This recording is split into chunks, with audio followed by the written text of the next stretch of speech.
pagi Bapak Ibu yang dikasihi Tuhan. Shalom warga kerajaan Allah. Saya bangga ada Anda semua di mana sampai dengan minggu ini kita tetap bergairah untuk mengejar Tuhan dalam segala hadirat-Nya. Pujian dan penyembahan menyenangkan Tuhan. Saya percaya ini waktunya untuk Tuhan memberkati saudara yang setuju katakan amin. Ini waktunya untuk Tuhan melawat kita dengan kekuatan firman-Nya. Saya percaya ketika firman Tuhan disampaikan, Alkitab bilang yang sakit disembuhkan, yang lemah dikuatkan, yang lagi dalam pergumulan, engkau pasti mendapat jalan keluar. Oleh karena persiapkan hati saudara, kita akan sama-sama belajar firman Tuhan pagi ini. Namun sebelumnya tundukkan kepala saudara dan kita sama-sama berdoa. Mari kita berdoa. Kami mengucap syukur kepadamu. Kami mengagungkan Engkau Tuhan Allah yang tidak pernah meninggalkan kami. Di pagi hari ini hati kami bersukacita sebab kami dikasih kesempatan bisa memuji, menyembah dan meninggikan Engkau. Dan Alkitab berkata, kalau Engkau ditinggikan maka Engkau akan menarik semua jiwa datang kepadamu. Dan pagi hari ini bukan cuma itu, tapi Engkau bertakhta di atas puji-pujian kami. Dan ketika Engkau bertakhta, Engkau melepaskan semua yang terbaik yang ada di tanganmu di dalam kehidupan umatmu pagi ini. Oleh karena itu, ini hati kami Tuhan, kami siap untuk diberkati. Dan hanya di dalam nama Tuhan Yesus Kristus kami siap dibentuk, diajar, dilatih menjadi murid kesayangan-Mu. Haleluya, amin. Baik, puji nama Tuhan, kekasih Tuhan sekalian. Di minggu pagi ini tentu saya berkata bahwa engkau harus semakin ada di tempat yang paling belakang dan biar Yesus di depan. Atau seperti perkataan Yohanes di dalam Yohanes 3 ayat yang ke-30. Saudara ingat khotbah saya minggu yang lalu, saya bilang bahwa ia harus semakin besar tetapi aku yang harus semakin kecil. Dia yang harus ada di depan dan saya yang harus ada di belakang. Salibnya ditinggikan dan biar aku berlindung di balik salib itu. Dan ketika itu jadi prinsip saudara, jadi prinsip saya percaya Alkitab bilang orang yang setia dalam perkara yang kecil, dia akan ditambahkan dalam segala perkara. Tuhan akan mempercayakan perkara-perkara yang lebih besar lagi, yang setuju dengan saya dengan statement kerajaan Allah ini. Beri tepuk tangan bagi Allah kita. Oke, kekasih Tuhan sekalian, pagi hari ini saya akan melanjutkan dengan judul saya yang minggu kemarin, yaitu dia harus semakin bertambah besar dan aku harus semakin bertambah kecil. Ini untuk part 2 atau bagian yang kedua. Saya ulangi lagi, kita akan sama-sama baca Yohanes pasal 3. Saudara perhatikan dari ayat yang ke-22 hingga ayat yang ke-30. Tapi terkhusus saya akan mengulangi apa yang menjadi perkataan Yohanes kepada murid-muridnya di ayat yang ke-30 dari Yohanes pasal 3. Mari kita temukan dan sama-sama dengan saya kita membacakannya. 3, 2, 1. Ia harus makin besar, tetapi aku harus makin kecil. Aku harus makin kecil. Dan biarkan Tuhan memposisikan dirinya pada tempat yang terbesar. Jika itu menjadi statement saudara di hari-hari ini, kembali lagi saya bilang, Allah tidak menahan-nahan kebaikannya bagi saudara. Tuhan tidak pernah menahan semua rancangan yang baik bagi saudara, sebab dia akan melepaskan itu, sebab dia motivasi hati saudara dan saya. Di mana Yesus yang dimuliakan dalam semua yang kita kerjakan. Bapak Ibu yang dikasihi, sikap Yohanes Pembaptis dalam mempersiapkan jalan bagi Sang Mesias atau bagi Yesus, saya mau bilang ini adalah cara yang paling tepat untuk saudara dan saya meneladani dia. Sekali lagi, bahwa ketika Yohanes Pembaptis mempersiapkan jalan bagi Sang Mesias atau bagi Yesus, ini adalah cara yang paling tepat untuk saudara dan meneladaninya. Karena Yohanes Pembaptis minggu yang lalu saya bilang dia bayar harga dalam 2 hal. Yaitu pertama dalam hal kerendahan hati. Kemudian yang kedua dalam hal pengorbanan. Kerendahan hati dan pengorbanan telah dilakukan oleh Yohanes Pembaptis. Untuk supaya Yesus dimuliakan, Yesus ditinggikan, Yesus diagungkan dalam segala perkara. Dan pagi hari ini terfokus saya melanjutkan di part 2 ini atau di bagian kedua ini. Untuk berbicara tentang sikap kerendahan hati dalam perspektif firman Tuhan. Jadi kerendahan hati dalam perspektif firman Tuhan, lebih lagi kita akan pelajari hal-hal yang dilakukan oleh Rasul Paulus tentunya. Rasul Paulus adalah seorang rasul yang benar-benar memberikan sebuah keteladanan yang juga tidak kalah hebat dengan Yohanes Pembaptis. Bagaimana dia mengajarkan tentang kerendahan hati. Oleh karena itu di pagi hari ini kekasih Tuhan sekalian, kita akan belajar 4 hal penting untuk melihat bahwa bahagian yang Yohanes Pembaptis lakukan sebagai harga yang dia bayar. Tadi saya bilang yang pertama itu kerendahan hati, yang kedua pengorbanan. Dan khusus minggu ini saya akan bicara tentang kerendahan hati. Nah, berbicara tentang kerendahan hati, saya punya 4 hal penting yang mau kita pelajari tentu pagi hari ini. Yang pertama yaitu rendahkanlah dirimu di hadapan Tuhan. Merendahkan diri di hadapan Tuhan itu poin sentral. Kemudian yang kedua, kerendahan hati itu akan memunculkan kepedulian kita kepada Tuhan, kepedulian kita kepada gereja, kepedulian kita kepada sesama. Sehingga kerendahan hati itu akan memunculkan kepedulian saudara terhadap orang lain. Kemudian yang ketiga yang mau kita pelajari adalah pengenalan akan Kristus. Itu sangat penting bagi saudara dan saya untuk membawa kita pada kerendahan hati. Jadi pengenalan akan Kristus itu akan membuat kita makin mengerti, oh Tuhan harus lebih besar dan saya harus makin kecil. Kemudian yang keempat yang juga tidak kalah penting adalah kita mau bermegah di dalam Tuhan. Kerendahan hati yang kita punya itu membuat kita bisa bermegah di dalam Tuhan. Banyak setuju dengan 4 hal ini yang akan memberkati saudara dan saya tepuk tangan bagi Allah kita. Kita mulai dengan poin yang pertama tentunya, yaitu yang kita mau pelajari, rendahkanlah dirimu di hadapan Tuhan. Saya mulai membawa saudara untuk melihat 4 ayat firman Tuhan di sini. Konsep yang pertama itu dalam 2 Tawarik pasal 33, saudara temukan ayat yang ke-12 dan ayat yang ke-13. Di dalam 2 Tawarik pasal 33, ayat yang ke-12 dan ayat yang ke-13. Demikian bunyi firman Tuhan. Dalam keadaan yang terdesak ini, ia berusaha melunakkan hati Tuhan. Garis bawahi melunakkan hati Tuhan. Ia sangat merendahkan diri di hadapan Allah nenek moyangnya dan berdoa kepadanya. Maka Tuhan mengabulkan doanya dan mendengarkan permohonannya. Dia membawanya kembali ke Yerusalem dan memulihkan kedudukannya sebagai raja. Dan Manase mengakui Tuhan itu Allah. Haleluya. Ayat ini luar biasa saudara. Seorang Manase mencari wajah Tuhan. Alkitab berkata dia berusaha melunakkan hati Tuhan. Maka Tuhan mendengar doanya. Tuhan mengabulkan doanya. Tuhan menjawab doanya. Dan membawa dia kembali ke Yerusalem. Dan memulihkan keadaannya. Itu konsep yang pertama. Yaitu Tuhan itu ingin ketemu orang yang sanggup melunakkan hati Tuhan. Jadi garis bawahi melunakkan hati Tuhan. Konsep yang kedua saya bawa saudara untuk lihat Daniel pasal 10. Ayat yang ke-11 dan ayat yang ke-12. Demikian bunyi firman Tuhan. Katanya kepadaku, Daniel, engkau orang yang dikasihi. Sekali lagi, Daniel 10 ayat 11 dan 12 berkata, Daniel, engkau orang yang dikasihi. Camkanlah firman yang kukatakan kepadamu dan berdirilah pada kakimu, sebab sekarang aku diutus kepadamu. Ketika hal itu dikatakan kepadaku, berdirilah aku dengan gemetar. Ayat 12. Lalu katanya kepadaku, jangan takut Daniel, sebab telah didengarkan perkataanmu sejak hari pertama engkau berniat untuk mendapat pengertian dan untuk merendahkan diri di hadapan Allahmu dan untuk datang oleh karena perkataanmu. Saudara lihat, malaikat Tuhan ini datang kepada Daniel dengan satu alasan, oleh karena perkataan Daniel. Perkataan yang apa? Perkataan yang mana yang diucapkan oleh Daniel? Daniel merendahkan diri dan meminta kepada Tuhan untuk supaya memberikan pengertian kepada dia, memberikan pewahyuan kepada dia. Ketika dia merendahkan diri untuk menerima pengertian dan pewahyuan, Alkitab bilang surga mengirimkan malaikatnya datang kepada Daniel. Itu konsep yang kedua. Sekarang perhatikan konsep yang ketiga dari perjanjian baru tentunya, Yakobus pasal 4 ayat 10. Yakobus 4 ayat 10 berkata begini, rendahkanlah dirimu di hadapan Tuhan dan Dia akan meninggikan kamu. Sekali lagi, rendahkan dirimu di hadapan Tuhan dan Ia akan meninggikan kamu.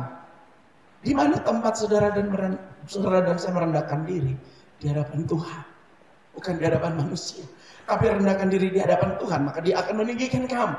Konsep yang keempat di dalam 1 Petrus 5 ayat 6 berkata begini, karena itu rendahkanlah dirimu di bawah tangan Tuhan yang kuat, supaya kamu ditinggikan pada waktunya. Kalau Yakobus 4 ayat 10, rendahkan diri di hadapan Tuhan. Lebih dalam di dalam 1 Petrus 5 ayat 6 dia katakan rendahkan dirimu di bawah tangan Allah yang kuat. Artinya di hadapan Tuhan, tapi engkau butuh tangan Tuhan yang kuat untuk menyertai kamu. Jadi 4 konsep ini, bagaimana kita mesti merendahkan diri. Yang pertama, pastikan engkau bisa melunakkan hati Tuhan. Setuju, katakan amin dan tepuk tangan bagi Allah kita. Melunakkan hati Tuhan itu dengan cara merendahkan diri dan mencari wajahnya. Kita lihat tadi Manasye bersalah sama Tuhan, tapi dia sadar, dia kembali, dia datang sujud menyembah, dia mencari wajah Tuhan dan melunakkan hati Tuhan. Saudara bisa baca seluruh di 2 Tawarik tadi. Kemudian yang kedua, bagaimana merendahkan diri adalah saudara berdoa sampai malaikat Tuhan hadir di tengah-tengah kehidupan saudara, di tengah-tengah pergumulan saudara, di dalam apapun yang engkau lakukan. Yang ketiga, posisikan dirimu di hadapan Allah. Dan engkau mesti berada terus di bawah tangan Tuhan yang kuat. Jadi 4 konsep merendahkan diri ini mesti saudara paham di awal daripada penyampaian firman Tuhan saya pada pagi hari ini, bahwa bagaimana merendahkan diri, melunakkan hati Tuhan, menghadirkan malaikat Tuhan di sekitar saudara, memposisikan dirimu di hadapan Tuhan, dan berada di bawah tangan Allah yang kuat. Tepuk tangan bagi Allah kita dulu. Nah, kekasih Tuhan, seringkali sebagai manusia nih, ada kalanya kita menginginkan untuk pengakuan atas diri kita, betul ya, atau atas hasil pekerjaan kita, sehingga tanpa sadar dengan kita minta pengakuan orang terhadap hasil pelayanan, hasil kerja, apalagi pengakuan atas diri kita bahwa kita mampu dan lain sebagainya, tanpa kita sadar saudara, kita lagi meninggikan diri di hadapan orang lain. Namun jika kita merendahkan diri di hadapan Tuhan, menyadari dan menerima bahwa kita tidak sempurna dan kita memerlukan kasih dan pimpinan daripadanya dalam kehidupan kita setiap hari, maka Dia akan memenuhi kita dengan hati yang damai, hati yang sukacita, hati yang betul-betul seperti Yohanes ketika Yesus tampil di danau atau di sungai Yordan. Dia berkata, lihat anak domba Allah yang menghapus dosa dunia. Dia berkata, lihat anak domba Allah yang menghapus dosa dunia. Dan hari itu ada begitu banyak orang yang datang kepada Yesus di dalam Yohanes pasal 3. Tetapi itu tidak menggoyahkan sedikit pun hati daripada Yohanes untuk berkata, dia layak ditinggikan. Tapi dia katakan hari itu, biar dia yang semakin besar dan aku semakin kecil. Prinsip ini mesti ada di dalam diri saudara, yaitu jika kita merendahkan diri dan tidak membanggakan apapun yang sudah dihasilkan, dikerjakan, dikelola, dipegang oleh saudara, tetapi biarkan Yesus yang menjadi nomor 1 di dalam saudara dan juga di dalam saya. Yang setuju tepuk tangan bagi Allah kita.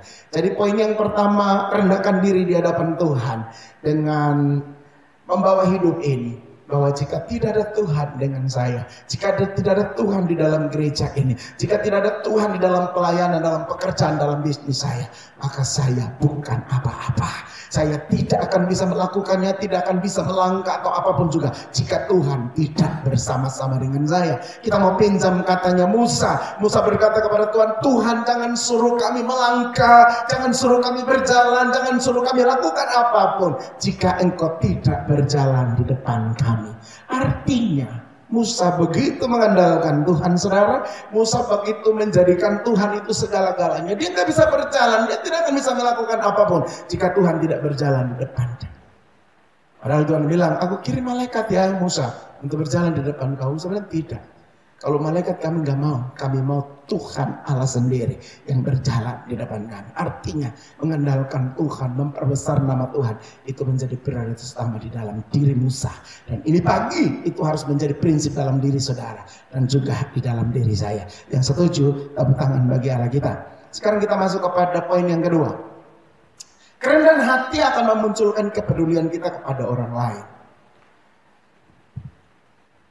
Filipi pasal 2 ayat 2 hingga ayat yang keempat berkata begini. Karena itu sempurnakanlah sukacitaku dengan ini. Ini perkataan Rasul Paulus. Filipi 2 ayat 2 hingga ayat yang keempat. Karena itu sempurnakanlah sukacitaku di dalam dengan ini. Hendaklah kamu sehati sepikir dalam satu kasih, satu jiwa, satu tujuan. Dengan tidak mencari kepentingan sendiri atau puji-pujian yang sia-sia. Sebaliknya, hendaklah dengan rendah hati yang seorang menganggap yang lain lebih utama daripada dirinya sendiri. Dan janganlah tiap-tiap orang hanya mementingkan kepentingannya sendiri, tetapi kepentingan orang lain juga. Pengajaran Paulus kepada jemaat di Filipi tentang bagaimana kesempurnaan sukacita dia waktu dia lihat orang-orang yang digembalakannya itu seia, sekata, sepikir, satu kasih, satu jiwa, satu tujuan, dan tidak mencari kepentingan ataupun pujian yang sia-sia. Bahkan hendaknya satu sama yang lain saling merendahkan diri, menganggap yang lain lebih penting, lebih utama daripada dirinya sendiri. Saya mau bilang begini saudara, kerendahan hati itu tidak dapat dipisahkan dari kepedulian atau kasih untuk orang lain. Setuju, katakan amin. Karena kerendahan hati membuat seseorang menerima keadaan dirinya dan menjadi lebih peduli dengan sekitarnya, sehingga dapat lebih memahami apa yang dijadikan, yang menjadi kerinduan daripada Yesus. Perhatikan Yohanes Pembaptis, saya kembali kepada Yohanes pasal 3, bahwa Yohanes sangat paham akan arti dari mempedulikan orang lain.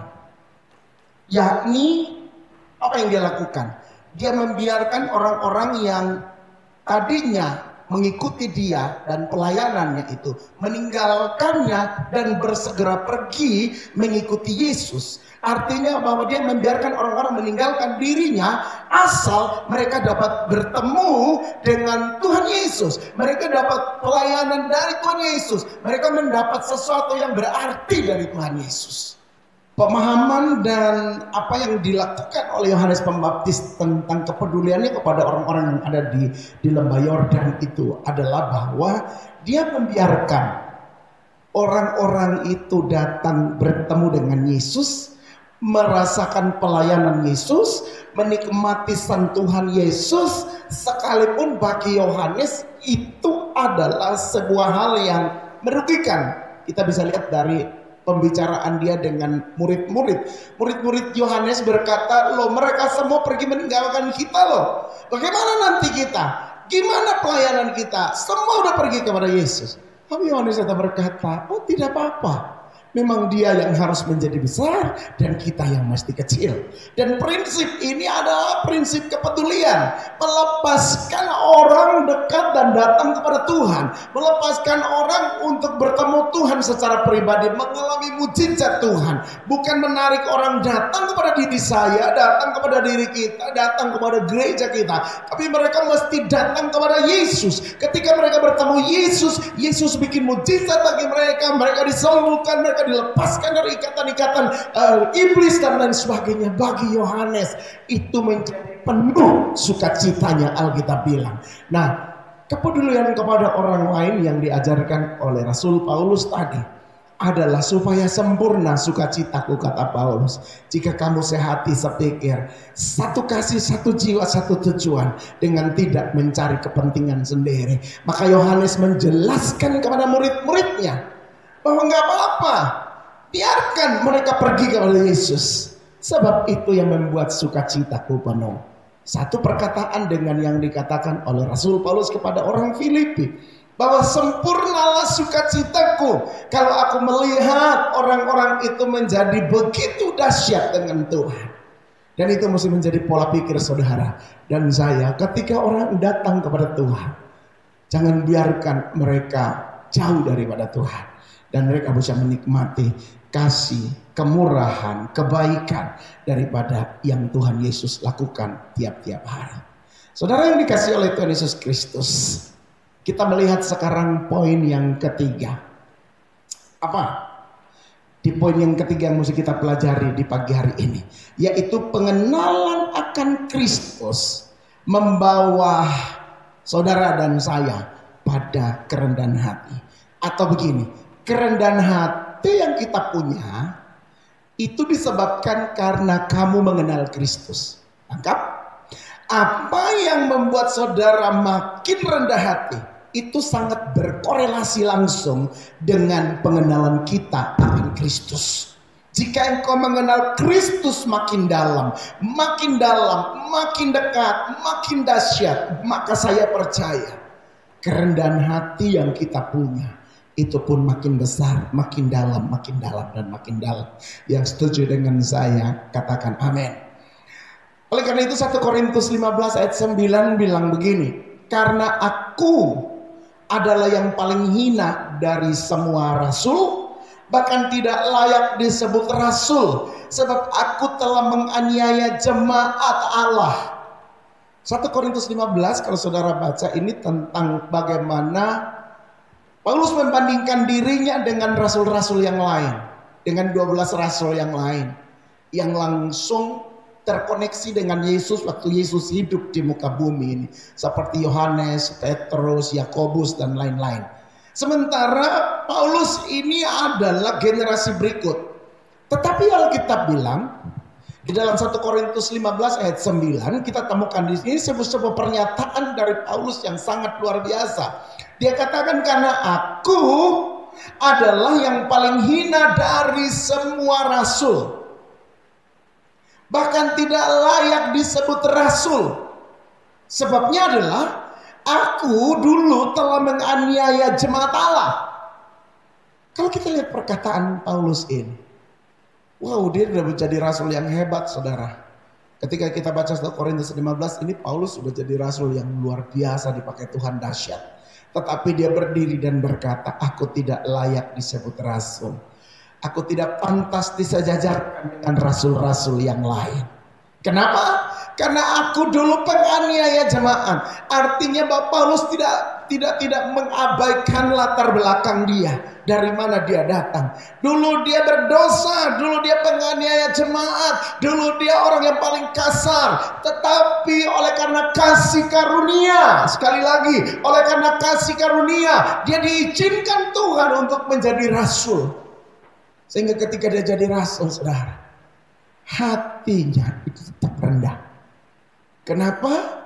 Sebab karena pengenalannya akan Kristus. Jadi contoh dari Paulus ini, pengenalan akan Kristus itu akan semakin membuat dia mengerti siapa dirinya sesungguhnya. Jadi makin orang kenal Kristus, itu harusnya dia makin rendah hati. Setuju katakan amin? Makin saya, makin saudara kenal Kristus, kita harus makin rendah hati. Sebab pengenalan akan Allah membuat kita mengakui bahwa dulu kita bukan siapa-siapa, bukan apa-apa. Tapi karena pengenalan akan Kristus, derajatku dinaikkan, penghasilanku dinaikkan, pangkatku dinaikkan, kedudukanku dinaikkan.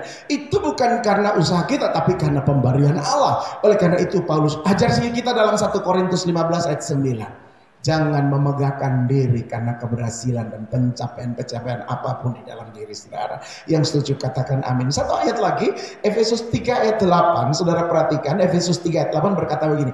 Kepadaku yang paling hina di antara semua orang kudus, telah dianugerahkan kasih karunia ini untuk memberitakan kepada orang-orang bukan Yahudi kekayaan Kristus yang tiada terduga itu. Kalau di Korintus dia masih berkata bahwa jangan samakan aku dengan rasul yang lain. Aku ini nggak ada apa-apanya. Saya bahkan tidak layak disebut rasul karena saya penganiaya jemaat. Di dalam Efesus 3 ayat 8 dia bilang, dia yang paling hina di antara semua orang kudus. Bukan lagi di antara para rasul, tapi di antara semua orang kudus. Orang kudus adalah orang yang terpanggil dan menjadi percaya kepada Kristus. Artinya bagi dia sebenarnya disamakan dengan jemaat biasa pun dia bukan apa-apa, dia bukan siapa-siapa. Bahkan dia katakan dia yang paling hina di antara semua orang kudus. Tetapi dia memperoleh kasih karunia dari Tuhan. Pastikan pagi ini saudara memperoleh kasih karunia dari Tuhan. Pastikan pagi ini engkau mendapat anugerah dari Tuhan. Pastikan pagi ini engkau mendapat favor of God untuk kita melihat Tuhan bekerja lebih dahsyat dari dalam kehidupan ini.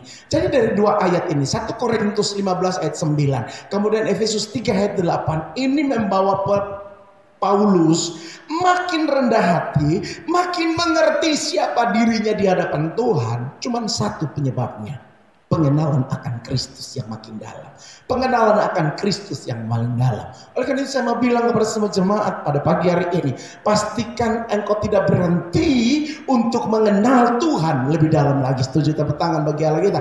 Pastikan engkau tidak stop, tidak berhenti untuk mengenal Allah. Kejar dia dalam seluruh kehadirannya dalam hidupmu. Ini yang akan membuat kamu kuat. Ini yang akan membuat kita tidak bermegah lagi, membuat kita tidak sombong lagi, membuat kita tidak memegahkan kita percaya tahu sungguh-sungguh bahwa kalau hari ini aku ada, itu semata-mata karena Tuhan, karena anugerah yang begitu luar biasa yang sudah dia berikan kepada saya dan juga kepada saudara. Jika ini menjadi sebuah pengertian yang dalam di hati ini, maka saya percaya kerendahan hati yang saudara punya itu berkorelasi langsung dengan pengenalan kita akan Kristus. Setuju? Katakan amin. Sejauh mana engkau mengenal Tuhan, sejauh itulah engkau bisa merendahkan hatimu di hadapan dia. Belajar dari Paulus hari ini bahwa dia mengenal Tuhan dalam segala keberadaannya. Saudara yang dikasihi oleh Tuhan Yesus Kristus, kalau tadi di dalam Alkitab semua orang percaya disebut dengan istilah orang kudus, seperti yang tercatat dalam Efesus 3 ayat 8 tadi. Namun Rasul Paulus dalam surat-suratnya kerap kali mengingatkan orang percaya agar memiliki kerendahan hati, menyadari bahwa ia dahulu adalah orang yang menganiaya jemaat. Oleh karena itu ia tetap tidak menyombongkan diri, walaupun dia sudah menjadi pelayan yang hebat, yang sudah menyebarkan firman Tuhan kepada orang-orang non-Yahudi di kota-kota yang lain. Bahkan saudara mesti tahu dalam 1 Korintus 15 ayat 9 tadi, yang merupakan suratnya kepada orang percaya di Korintus, dia tulis sungguh-sungguh itu bahwa dia penganiaya jemaat dan dia tidak layak untuk disebut rasul sebenarnya. Tapi orang-orang karena buah pelayanannya, mereka menyebut dia rasul. Tapi dengan pengakuan sesungguhnya, dia berkata, aku bukan siapa-siapa, aku bukan rasul, bahkan aku tidak layak untuk disebut rasul. Nah, dalam perkembangannya saudara, Rasul Paulus terus giat menyebarkan firman hingga harus mengalami berbagai kesulitan, disiksa, dipenjara, dilempari batu, mengalami kelaparan. Bahkan saudara tahu dia mengalami yang namanya karam kapal dan lain sebagainya. Walau demikian, di dalam surat Efesus tadi saudara lihat, dia tetap berkata bahwa jangan membandingkan dirinya dengan para rasul yang lain. Sebab dia disebut rasul pun sebenarnya dia tidak layak. 1 Korintus 15 ayat yang ke-9 tadi. Nah, dalam 2 Korintus kalau kita temukan di situ, kembali lagi kita dapati bahwa dia merendahkan diri. Dalam hal ini bukan karena dia minder. Rasul Paulus bukan minder, tetapi dia menyadari bahwa ia telah mengorbankan sedemikian rupa demi pekerjaan Tuhan. Ia bisa saja memilih untuk menyombongkan diri, tetapi dia tidak memilih itu. Kenapa? Karena dia tahu Tuhan yang mati di atas kayu salib itu telah merendahkan dirinya, Alkitab bilang, sampai mati di sana. Saya percaya ini pelajaran yang sangat luar biasa. Di poin ketiga ini, bahwa kita mau mengenal Kristus lebih dalam, sehingga membawa kita memiliki sikap kerendahan hati yang luar biasa. Poin yang keempat yang kita mau pelajari pada pagi hari ini adalah saya mau bilang begini, bermegah di dalam Tuhan. Kok bermegah di dalam Tuhan? Mari lihat Yeremia pasal 9 sebentar, ayat 23 dan ayat yang ke-24. Yeremia pasal yang ke-9 ayat 23 dan ayat yang 24. Demikian bunyi firman Tuhan. Beginilah firman Tuhan. Janganlah orang bijaksana bermegah karena kebijaksanaannya. Janganlah orang kuat bermegah karena kekuatannya. Janganlah orang kaya bermegah karena kekayaannya. Tetapi siapa yang bermegah, baiklah ia bermegah karena yang berikut, bahwa ia memahami dan mengenal aku. Katakan memahami dan mengenal aku. Bahwa aku Tuhan yang menunjukkan kasih setia, keadilan dan kebenaran di bumi. Sungguh semuanya itu kusukai. Demikianlah firman Tuhan. Jadi perhatikan baik-baik, Yeremia pasal 9, 23-24 ini berkata, jangan orang bijaksana itu bermegah karena kebijakannya. Janganlah orang yang kuat bermegah karena kekuatannya. Bahkan janganlah orang kaya bermegah karena kekayaannya. Tetapi siapa yang mau bermegah, garis bawah ini, siapa yang mau bermegah, baiklah ia bermegah karena yang berikut. Apa itu? Ia memahami dan mengenal aku. Sekali lagi, memahami dan mengenal Tuhan. Bahwa Tuhan itu yang menunjukkan kasih dan setia, keadilan dan kebenaran di bumi. Sungguh semua itu kusukai, demikianlah firman Tuhan. Jadi pengenalan kita, berkemegahan kita dalam hidup ini oleh karena kamu memahami dan mengenal Tuhan, bahwa Tuhan itu Allah yang menunjukkan kasih, setia, keadilan dan kebenaran di bumi. Mengenal, memahami Tuhan. Perhatikan sekali lagi, mengenal dan memahami Tuhan. Tadi saya mulai dengan berkata bahwa kadang kita nih secara pribadi, semua manusia itu suka mendapat apresiasi atau pujian, penghargaan karena hasil karya kita dan lain pencapaian-pencapaian kita. Tapi perhatikan Yeremia 9 ayat 23 dan 24, dia bilang kalau kamu bermegah oleh karena hal-hal berikut, yaitu kamu memahami dan mengenal Tuhan, bahwa dia Tuhan yang setia, Tuhan yang adil, Tuhan yang benar, Tuhan yang melakukan kekuatannya terhadap saudara di muka bumi ini. Tidak ada yang lain yang mesti kita megahkan dalam diri ini. Bukan pencapaian, bukan kekayaan, bukan kekuatan, bukan apa lagi. Semua hal yang bersifat duniawi. Tetapi Yeremia berkata, kalau kamu mau bermegah, pahami dan kenal Allah dulu. Kenal kasihnya, setianya, keadilannya, bahkan kebenarannya. Kalau kamu kenal kasih, kenal setia, kenal keadilan dan kebenaran Allah, maka pengenalan kita akan Allah itu akan membuat kita mengerti bahwa dulunya saya tidak berhikmat, dulu saya bukan orang kaya, dulu saya bukan orang yang kuat, dulu saya bukan orang yang cakap, dulu saya bukan orang yang dapat melakukan segala sesuatu. Tapi karena Tuhan baik, Dia izinkan saya dipercayakan lebih, ditambahkan setiap saat, sehingga membuat saya bisa jadi seperti hari ini. Kenal Dia, pahami Dia. Kalau kita bilang, Yeremia bilang, baru kita bermegah di dalam Tuhan. Pahami Dia, kenal Dia. Kenal kasihnya, kenal setianya, kenal kebenarannya, kenal juga keadilannya. Jika 4 hal itu menjadi pengenalan yang dalam akan kita, silakan Anda bermegah dengan Tuhan. Artinya kebanggaan kita itu tidak membuat kita menjadi orang yang takabur, tapi kita paham benar-benar bahwa yang kita lakukan, yang kita kerjakan, yang kita buat itu hanya untuk hormat dan kemuliaan bagi nama Tuhan kita. Yang setuju beri tepuk tangan bagi Allah kita. Lebih dahsyat lagi, tepuk tangan yang meriah bagi Allah kita. Oleh karena itu, kekasih Tuhan sekalian, jika kita belajar dari Yeremia 9 ayat 23 hingga ayat yang ke-24 ini, memberikan kita sebuah kesadaran Bahwa apa sih artinya sebuah pencapaian?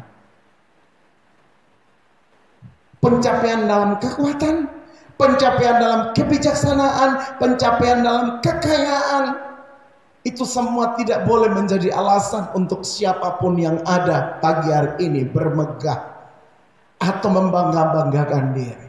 Tapi yang pasti kita mau bilang, Tuhan semakin besar dan aku semakin kecil. Makin aku kuat, makin aku bijaksana, makin aku diberkati menjadi kaya. Nama Tuhan yang mesti dibesarkan, nama Tuhan yang mesti diagungkan, nama Tuhan yang mesti dialu-alukan. Bukan saya dan bukan saya sekali lagi, tapi karena Tuhan. Kenapa kita bisa mengatakan seperti itu? Karena saudara mengenal dan memahami Tuhan. Engkau mengenal kasih-Nya, engkau mengenal kesetiaannya, engkau mengenal keadilannya, bahkan kita mengenal kebenarannya di muka bumi ini. Yang setuju katakan amin dan tepuk tangan sekali lagi bagi Allah kita. Kasih Tuhan sekalian, saya mau bilang begini, maksud dari bermegah di dalam Tuhan seperti yang dilakukan oleh Rasul Paulus, ini adalah sebenarnya dia bersyukur dan bangga. Saudara garis bawahi bersyukur dan bangga. Kenapa dia bersyukur dan bangga? Bahwa Tuhan yang dia sembah itu, atau yang saudara dan sembah itu bukan Tuhan yang hanya maha kuasa, tetapi dia Tuhan yang penuh kasih, sehingga seimbang. Dia bukan Tuhan yang cuma berkuasa atau maha kuasa, tapi dia penuh kasih, yaitu dia rela berkorban untuk kita, agar kita dibenarkan dan layak untuk menerima berkat-berkat-Nya. Yang setuju katakan amin. Oleh karena itu, walaupun dikatakan sebagai bermegah di dalam Tuhan, namun hal ini tidak dapat dilakukan tanpa adanya kesadaran bahwa kita adalah manusia berdosa. Dan karena itu memerlukan Tuhan di dalam hidup ini. Ini yang paling penting saudara sadari, kita orang berdosa, sadari kita orang yang berkekurangan, sadari kita orang yang tidak sempurna, sehingga kita membutuhkan Kristus dengan kasih karunia-Nya. Kita membutuhkan Tuhan di dalam hidup ini. Kesadaran ini pun muncul dari yang kita pelajari hari ini, yaitu kerendahan hati. Kalau kita memiliki kerendahan hati, kita akan sadar siapa kita sebenarnya. Sehingga dengan demikian, sikap bermegah di dalam Tuhan ini bukanlah bentuk kesombongan, melainkan kerendahan hati seperti yang telah kita bahas di poin pertama tadi. Kasih Tuhan sekalian, sekarang kita sudah lebih memahami apa yang Alkitab katakan mengenai kerendahan hati, atau tentang hati kita, perspektif pandangan firman Tuhan tentang kerendahan hati. Hendaknya firman Tuhan ini saudara kita tanamkan di dalam hati kita dan kita praktekkan dalam keseharian kita, agar kita dapat menjadi semakin serupa dengan Kristus Tuhan. Sekiranya firman Tuhan pagi hari ini memberkati saudara, membuat kita melatih diri kita untuk kita semakin merendahkan diri di hadapan Tuhan, mencari wajah Tuhan, memperkenankan Tuhan, sehingga tidak ada satupun alasan untuk Tuhan tidak melepaskan kebaikannya bagi saudara dan saya. Dan pagi ini, biar pagi di mana kita belajar bahwa rendah hati itu adalah prinsip yang Tuhan punya, yang Tuhan taruh di dalam Yohanes Pembaptis, sehingga dia merelakan semua jiwa-jiwa datang kepada Tuhan sebagai bentuk persiapan dia untuk memberi jalan kepada Sang Mesias. Tuhan Yesus memberkati saudara. Siapkan kehidupan kita pagi hari ini meresponi firman Tuhan ini. Pastikan hidup kita bermegah karena kita paham bahwa Tuhan itu adil dan setia. Tuhan itu benar dan Tuhan itu adil dalam segala sesuatu. Jika itu ada dalam hidup saudara, saya pastikan engkau akan diberkati Tuhan. Mari buka tangan saudara dan ikuti kita sama-sama berdoa pagi hari ini. Bapa, kami mengucap syukur untuk firman Tuhan pagi hari ini. Kami mengucap syukur untuk setiap perkataan-perkataan firman yang melatih didik kami untuk kami menjadi tidak sombong, membuat kami menjadi rendah hati, dan kami tidak memegahkan diri untuk hal-hal yang merupakan mendapatkan pencapaian dalam hidup ini. Tapi kami tetap berkata semuanya oleh karena Tuhan, semuanya karena seizin Tuhan. Dan pagi ini aku taruh kerendahan hati itu akan merasuki setiap kami, mencengkeram setiap kami, membuat hati kami makin terbuka, makin sungguh-sungguh untuk meresponi Tuhan dalam segala perkara. Oleh karena itu mari Bapa, urapi kami. Mari Bapa, berkati seluruh jemaat-Mu pada pagi hari ini. Apapun yang sementara menjadi doa dan pergumulan mereka, aku percaya Tuhan Engkau ada dengan mereka. Sakit, penyakit ataupun pergumulan dengan kesehatan itu menjadi prioritas, di mana Tuhan sembuhkan, Tuhan sembuhkan, Tuhan jamah, Tuhan beri kekuatan kepada setiap kami. Pergumulan dengan ekonomi keluarga yang jadi pergumulan kami bersama dengan anak istri, aku percaya Tuhan juga memberikan kecukupan bagi kami. Engkau menyediakan makanan bagi burung di udara, apatah lagi kami yang menyembah Tuhan. Engkau lebih lagi mempedulikan kami. Dan pagi ini tidak ada satupun dari jemaat Tuhan yang pulang tanpa diberkati. Oleh karena itu mari kedangkan tangan-Mu pagi ini dan lepaskan semua berkat yang terbaik yang disediakan bagi umat-Mu, yang Engkau ada, yang Engkau siapkan di surga, itu dicurahkan di dalam haribaan kami masing-masing pagi ini. Oleh karena itu umat Tuhan, mari buka kedua tangan-Mu dan pulanglah dengan menerima berkat yang berasal dari Bapa di sorga, yaitu kasih dan sayang serta anugerah yang luar biasa yang berasal dari Bapa di sorga, dengan penyertaan oleh kuat kuasa Yesus Kristus Tuhan, serta persekutuan di dalam Roh Kudus akan tinggal tetap menyertai, menolong, membimbing dan menguasai kami semua mulai pagi hari ini sampai selama-lamanya hingga hari Maranatha Tuhan Yesus datang di awan-awan untuk menjemput kami para salehnya.